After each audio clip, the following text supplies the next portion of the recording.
Hey guys, Josh here from Unported Productions, and I've been getting a lot of questions lately on how to create your own home video studio. So I set up my own little home video studio here. You can have a look at it with the B-roll camera. So I have two lights on me. I have one edge light, or also known as a hair light, and I have a monitor to the left side of the camera. I have two onboard mics, one on this main camera and one on the B-roll camera. So I also have my phone set up right here so I can see exactly what the B-roll camera is seeing. So in a moment, I'm gonna grab the B-roll camera, we're gonna do a little walk around, and I'll show you exactly what I'm shooting with. And if you notice, this time around, I'm not using any sort of lavalier microphone. That's because I'm using a boom microphone. And we'll talk more about that in just a minute.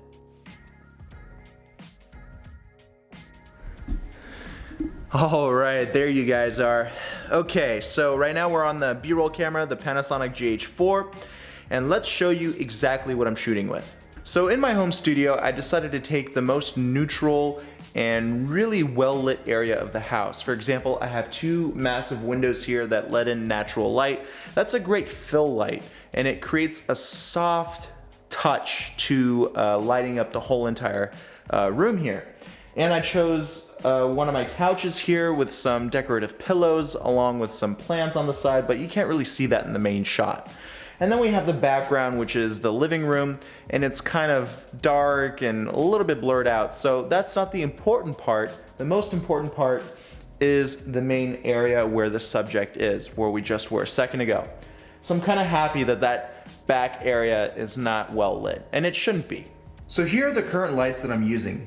These are newer lights. They have 600 LED beads. They're fantastic. They're colored to 5600 Kelvin, which means that it gives us a nice daylight look. These are white lights, basically. That's the easiest way of explaining it. Here they are. I have another one set up right to the side. It's a little bit bright. I also have my monitor here, which helps me out in seeing what I look like through my Sony A9. And notice how my Sony A9 has a little mic attached to it. So this microphone allows me to get clearer audio just in case my other microphone up here doesn't do the job, which of course it always does. But it's also very important to have a backup. Not that this mic will get 100% of everything crystal clear, but it's better than nothing. I actually suggest that all your cameras have an external microphone attached to it somehow. That way you're gonna get cleaner audio. Next, I want to talk a little bit more about my main microphone. This is the Rode NTG2. This is a great shotgun microphone. And whenever you're doing shoots inside of a controlled environment, I actually always strongly recommend using a boom microphone over a lavalier microphone, because you have a direct connection into either your camera or external recorder. For example, I'm using the Zoom H6 to get my audio. So the lavalier microphones that I usually shoot with are the Sennheiser G3 and the Rode Filmmaker Kit microphone. They sometimes pick up some weird interference, so it's great to have a boom mic so you can get that wired connection without any of that weird fuzz or interference. Sometimes I even use the boom microphone and the lavalier microphone. It's always great to have a backup, so keep that in mind. They also sell lavalier microphones that have a direct connection to a memory card, so there is no transmitter. But if you use those types of microphones, don't forget you are going to have to manually sync all that stuff in post-production. There's actually a program out there that can automatically sync all of your sound together. It's called Pluralize from a company called Red Giant. If you want to learn more, click on the link in the description box below. Let's roll around over here and have a look at this King TV light. I did a review on these lights a while back. And these lights are fantastic because they are focusable. They actually have these little lenses inside, and you're allowed to focus the flood of these lights. And if you notice, these lights can be powered by Sony NPF style batteries, and I have one attached right here. And it can also be powered by AC adapters. So these lights are so portable and powerful, and right now it's only set to about 20%. But that's honestly all that I need for this shoot. All right, let me set you guys back down here.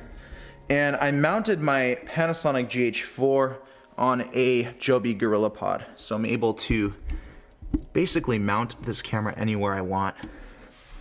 So let's quickly talk more into detail about the equipment I'm using and what I recommend that you should get. Expensive cameras like the Panasonic GH4 or the Sony A9 may be a little bit overkill for this kind of work. You can actually get away with using cheaper cameras like a Canon 80D or even an iPhone or GoPro.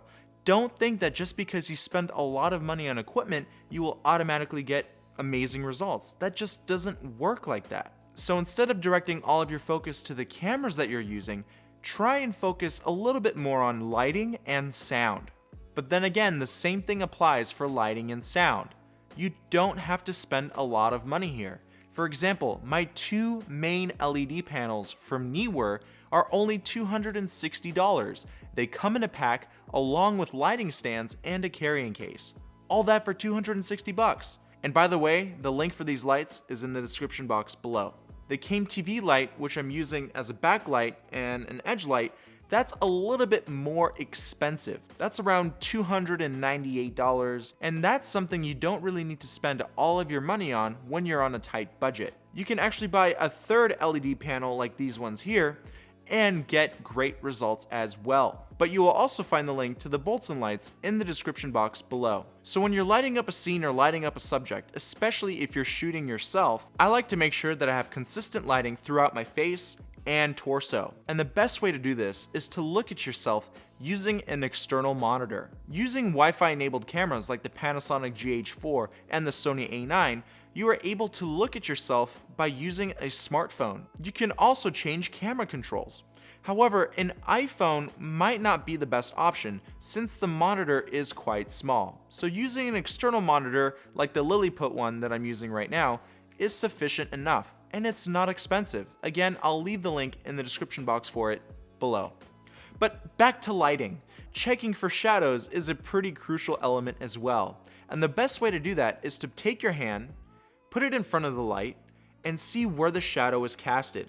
If it's casted directly over your face, that means the light is properly set because it's lighting up your face and not something else. So if your light was directed towards another subject, you wouldn't see such harsh shadows. And the same thing goes for the backlight. In a future tutorial, I will go more in depth on how to properly light scenes and subjects. So before we close out this video, there are some key points that you should remember. The most important rule is to not overspend your money. If you have a specific budget, stick to it and don't buy things that you don't need. I am really guilty of that. The second key point, make sure that you give lighting and audio just as much focus as you are your camera. Don't single them out. It's such a crucial element, guys. You have no idea how important good sound and good lighting is. And number 3, guys, the most important and crucial factor when creating your home studio is to have a good time. Don't think that if you have the most expensive gear or semi-most expensive gear and you put a camera on a tripod that you will be a great personality. No, you have to believe in yourself. You have to put in the emotion, the fun. Otherwise, your viewers are not going to have a good time. If you're not having a good time, your viewers won't have a good time. As for me, I'm always smiling in front of the camera because I'm genuinely having a good time. You should too. So don't forget to give this video a big like, share it with your friends, and subscribe to my channel if you haven't done so already. I can't wait to see what you guys create, and send me pictures of your home studio because I'm very curious to see what you guys shoot with. I'll talk to you soon, and have fun filming. Bye-bye.